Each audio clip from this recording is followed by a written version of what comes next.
What I would say is that museums have a pretty good thing and they've had a pretty good run, but so did Polaroid and so did Kodak. So really think about your model. Think about if it's sustainable. And if you actually believe that it is, then good for you. But I think most wouldn't, looking out 30 to 50 years. So start thinking about what you need to do to change that. And if you believe that change is necessary, you need to think about innovation. On an individual level, I've seen some staff really come into their own and be so excited to be involved in a different kind of way. And I've enjoyed watching it, and I really have tried not to be too in the weeds with it, but observe. It's been wonderful. From an organizational point of view, I've seen that people are anxious to be part of the Innovatorium or innovation in general, which I think is outstanding. I thought that it was going to impact the organization through these little small experiments, and we'd try a couple things, and then maybe those things would eventually become larger, and maybe they would scale up, and maybe they would become a programmatic change within the organization. What has actually happened for me is that during the course of thinking this way, of being challenged to do this, and having some of the challenges that we had with our actual experiments of trying to think about crowdfunding in a different way, is it actually caused me to start thinking differently about how the organization needed to function in general. At the same time, we were beginning to think about a whole organizational structural change.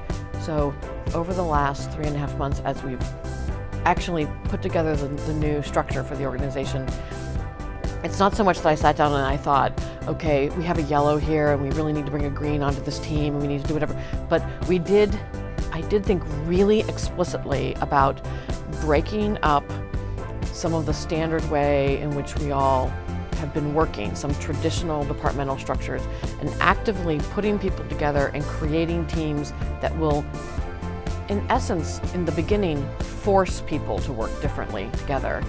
And then trying to set up a process by which we reinforce that working differently together, and then it becomes endemic in the organization.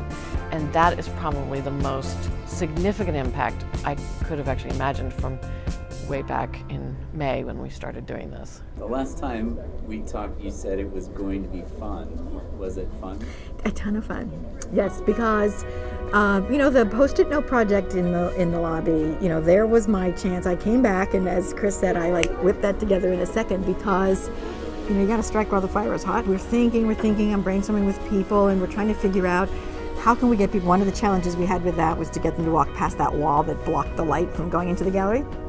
So I'm just thinking, okay, the artwork is in there, visitors are out here, we want them in there looking at, thinking about, reacting to that artwork. How are we going to do? There has to be something going on out here that looks so much fun and so exciting that people are going to want to go in there. I'm not going to have to force them. They're going to want to go in there.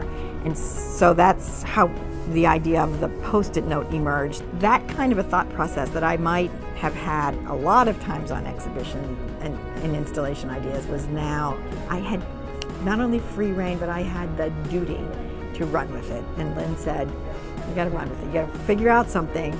I don't need to know what it is. You got to figure out something and let's make it happen. So that was a ton of fun. Personally, I'm more receptive to change than I was when I started the program.